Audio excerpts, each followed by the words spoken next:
साथियों, स्वागत है एक बार फिर से आप सभी का हमारे YouTube चैनल एलसीएस क्लासेस में। स्वागत करता हूं मैं आप सभी का।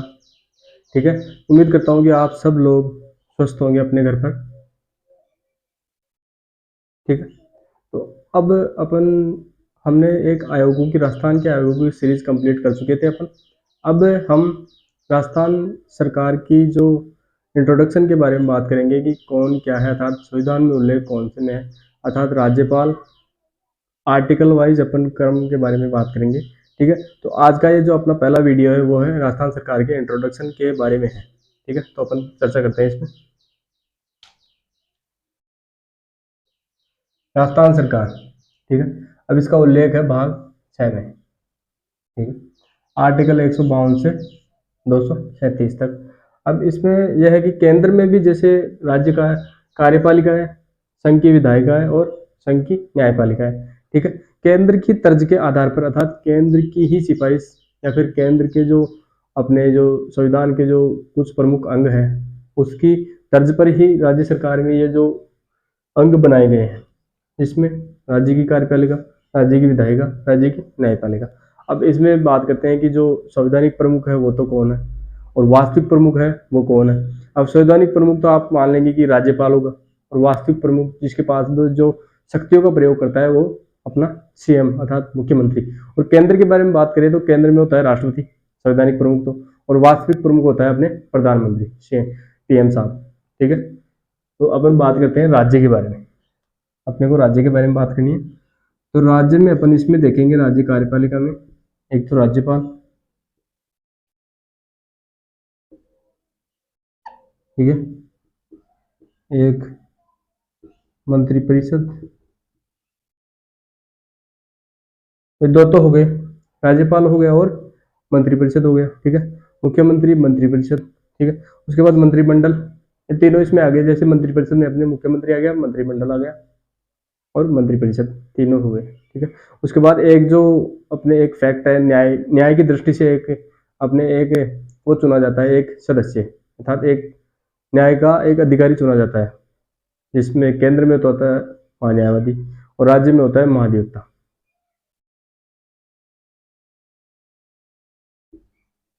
महाधिवक्ता, ठीक है, ये तो हो गई कार्यपालिका की बात। अब विधायिका के बारे में बात करते हैं। विधान परिषद,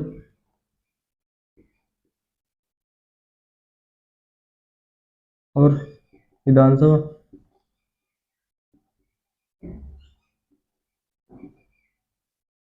ठीक है, विधान परिषद और विधानसभा, ठीक है, और एक राज्यपाल हो गया। एक राज्यपाल भी आ जाता है इसमें, तीनों को मिलाकर ही अपनी विधायिका बनती है।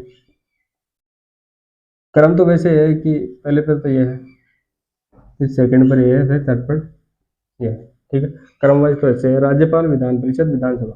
ठीक है, 168 से 213 तक। अब 214 233 अपने न्यायपालिका है, जिसमें एक अधीनस्थ न्यायालय भी आता है,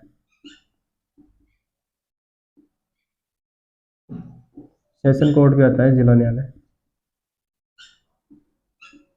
ठीक है, अब अपन इसमें क्रम वाइज चर्चा करेंगे।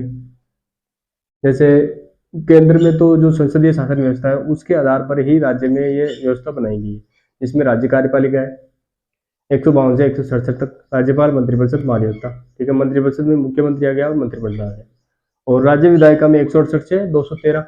अब इसमें विधान परिषद, विधानसभा, राज्यपाल, विधान परिषद, विधानसभा। ठीक है, और राज्य न्यायपालिका में 214 से 237 तक, अधीनस्थ न्यायालय और जिला न्यायालय। और अगर बता दो आपको साथ ही, जो सुप्रीम कोर्ट अर्थात जो अपना केंद्र का जो केंद्र की न्यायपालिका है वो अपने 124 से लेकर 147 तक के आर्टिकल में उसका उल्लेख है। ठीक है, अब आज तो अपन ने इसके कुछ इंट्रोडक्शन के बारे में बात की। मैं उल्लेख कौन से में, भाग 6 में 152 से 237। अब इस पर सविस्तार क्लास बाय क्लास अपन चर्चा करेंगे। राज्यपाल देखेंगे, उसके बाद मंत्रिपरिषद, ठीक है, उसके बाद महाधिवक्ता, ठीक है, उसके बाद विधानमंडल जिसमें विधानसभा हो गई, विधान परिषद आ गया, और उसके बाद अपन देखेंगे न्यायपालिका। आयोग अपने कंप्लीट कर ही चुके हैं।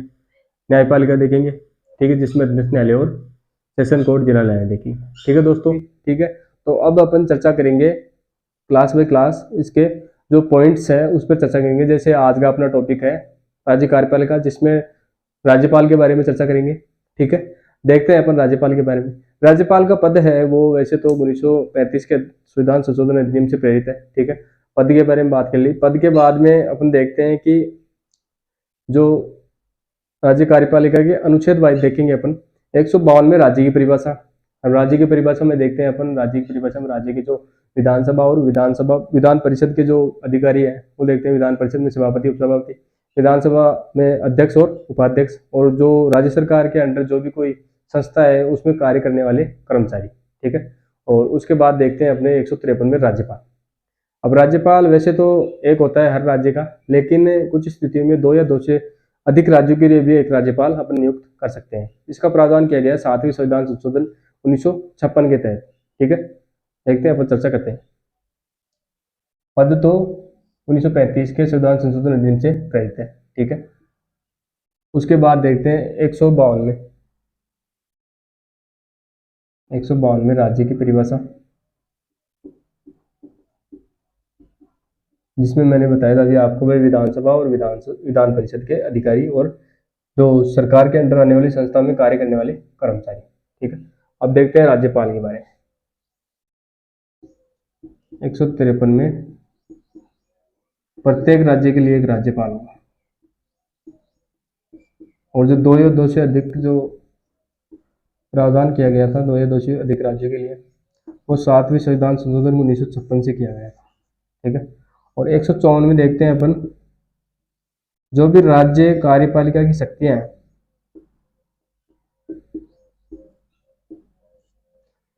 के अंडर देखते हैं कि जो भी राज्य कार्यपालिका की शक्तियां हैं वो या तो राज्यपाल स्वयं के माध्यम से या अधीनस्थों के माध्यम से उसका प्रयोग करेगा, और राज्य के जो भी कार्य हैं वो राज्यपाल के नाम से ही किए जाएंगे। ठीक है, राज्य का प्रथम नागरिक होता है राज्यपाल। ठीक है, और संवैधानिक प्रमुख होता है राज्य का।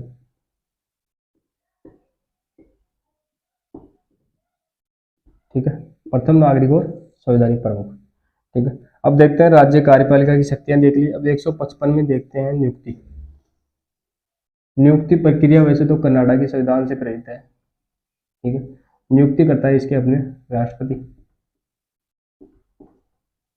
चयन केंद्र सरकार द्वारा, लेकिन केंद्र सरकार के अधीन ये कार्य नहीं करता है, अर्थात स्वतंत्र अधिकारी के रूप में कार्य करता है राज्य सरकार में। केंद्र सरकार के अधीन कार्य न करके एक स्वतंत्र अधिकारी के रूप में कार्य करता है। ठीक है, नियुक्ति कनाडा के संविधान से प्रेरित, राष्ट्रपति द्वारा, चयन केंद्र सरकार द्वारा। ठीक है, अब देखते हैं 156 में पदावधि के बारे में। 156 पदावधि। ठीक है, सामान्यतः आपको बताया 5 वर्ष। 5 वर्ष। ठीक है, और प्रसाद पर्यंत किसके रहता है? राष्ट्रपति की। और इसमें यह है कि ये पद, अगर जैसे कोई नया राज्यपाल है तो वो नया राज्यपाल के चुनाव में अगर कुछ देरी हो जाती है, नियुक्ति में कोई देरी हो जाती है, तो उसके पद ग्रहण करने तक ये अपना पद पर बना रहेगा। ठीक है, प्रसाद पर्यंत राष्ट्रपति 5 वर्ष। और 157 में योग्यता है।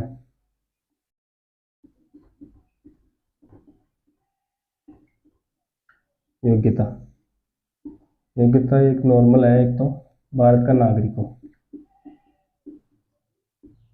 एक एज की है, मैं 30 वर्ष पूर्ण कर चुका हूं।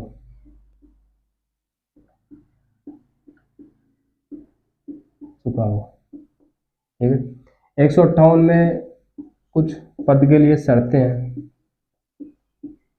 ठीक है, शर्तों के बारे में बात करते हैं। शर्त एक तो यह है भाई, किसी भी लाभ के पद पर वो ना हो, और राज्यपाल का पद ग्रहण करते वक्त या ग्रहण करने के बाद भी संसद या राज्य विधानमंडल का वो सदस्य नहीं होना चाहिए। ठीक है, और इस 158 में ही दिया गया है। 158 के 3 पॉइंट है। 3 वेतन। अब वेतन निर्धारित कौन करता है? राष्ट्रपति। और दिया किससे जाता है? राज्य की संचित निधि से। ठीक है, बात कर ली पद की शर्तों के बारे में। अब शपथ है। शपथ का जो प्रावधान है वो है अनुच्छेद 159 में। शपथ वैसे तो हाई कोर्ट के सीजे के समक्ष लेता है, हाई कोर्ट ऑफ सीजे, और शपथ का एक पत्र तैयार किया जाता है। इस अधिपत्र को कौन पढ़ के सुनाता है? मुख्य सचिव, राज्य सरकार का मुख्य सचिव, चीफ सेक्रेटरी, CS। ठीक है, अब 159 तक अपन ने देख लिया। अब दोबारा देखते हैं इसको। पदावधि देख ली, ठीक है। केंद्र के तौर पर हमने देखा था केंद्र में राष्ट्रपति की जो स्थिति है वो ही राज्य में राज्यपाल की स्थिति है। यह भी यहाँ पे संवैधानिक प्रमुख होता है, वो राष्ट्रपति भी केंद्र में संवैधानिक प्रमुख होता है। और वास्तविक प्रमुख कौन होता है? CM, मुख्यमंत्री यहाँ पे तो, और वहां पे प्रधानमंत्री PM। ठीक है, अब राज्यपाल के बारे में चर्चा की थी कि ये पद तो 1935 के संविधान संशोधन अधिनियम से प्रेरित है। ठीक है, और उसके बाद देखा था अपने प्रथम नागरिक राज्य का और संवैधानिक प्रमुख। 152 में राज्य की परिभाषा में विधानसभा और विधान परिषद के अधिकारी और राज्य सरकार के अंडर आने वाली संस्था में कार्य करने वाले कर्मचारी। ठीक है, उसके बाद में 153 में राज्यपाल देखा था। प्रत्येक राज्य के लिए एक राज्यपाल होगा, या फिर कुछ स्थितियों में 2 या 2 से अधिक राज्यों के लिए एक राज्यपाल भी हो सकता है।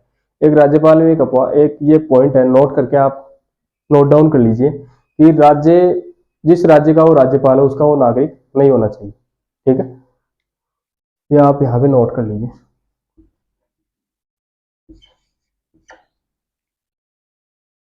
उस राज्य का राज्यपाल वहां का नागरिक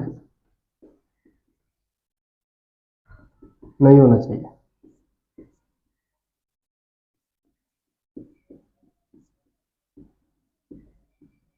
ठीक है, देख लिया, उस राज्य का राज्यपाल वहां का नागरिक नहीं होना चाहिए। ठीक है, और संविधान संशोधन देख लिया, 7वें संविधान संशोधन 1956 से प्रावधान किया गया था वे 2 या 2 से अधिक राज्यों के लिए एक राज्यपाल नियुक्त किया जा सकता है। और उसके बाद 154 में देखा था राज्य की कार्यपालिका शक्तियां या तो राज्यपाल स्वयं या फिर अधीनस्थों के माध्यम से इसका प्रयोग करेगा, और राज्य के नाम से ही राज्य में कार्य किए जाएंगे। ठीक है, 155 में देखा था नियुक्ति, जो कि कर्नाटक के संविधान से प्रेरित है, और नियुक्ति राष्ट्रपति करता है। ठीक है, चयन केंद्र सरकार द्वारा किया जाता है, डस्टर दीजिए था। ठीक है, और अब देखते हैं अपन उसके बाद 155 देख लिया। 156 में पदावधि में अपने सामान्य 5 वर्ष और प्रसाद पर्यंत राष्ट्रपति के करता है, राष्ट्रपति के प्रसाद पर्यंत रहता है। ठीक है, और शपथ 159 शपथ हाईकोर्ट ऑफ सीजे के अंडर अधिपत्र कौन पढ़कर सुनाता है? मुख्य सचिव। और 157 में योग्यता भारत का नागरिक एज 35 वर्ष पूर्ण कर चुका हो, पद के लिए शर्तें यही है लाभ का पद धारण नहीं किया हो, या फिर संसद या राज्य विधानमंडल का सदस्य न हो, और वेतन के बारे में राष्ट्रपति निर्धारित करता है, और दिया कहाँ से जाता है? राज्य की संचित निधि से। ठीक है दोस्तों, आगे बात करते हैं अपन। ठीक है, और शक्तियों के बारे में चर्चा करेंगे अगली वीडियो में। ठीक है दोस्तों, थैंक यू, धन्यवाद।